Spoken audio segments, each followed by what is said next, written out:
Hello all, welcome back, and today I'm going to show you how to add an automatic word count into your document.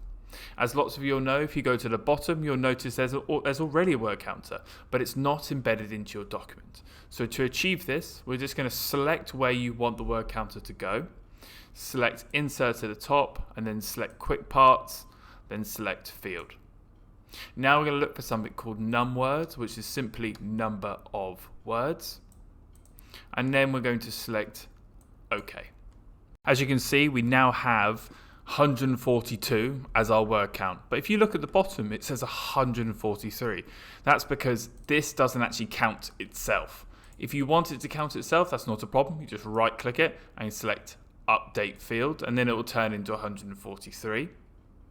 Every time you save the document and then reopen it, it will automatically update. So do not worry too much about updating that field.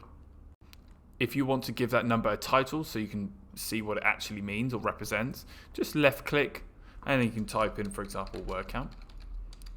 I'm going to make mine bold just to make it stand out. And now, if you want to update it again because you want to demonstrate that actually this is going towards your word count, then you can right click it, and you can click update field, and as you can see, it's gone up by 2. If, for example, you're writing a university essay and this must be placed at the bottom of your document, that's not a problem. You don't need to go through the whole procedure again.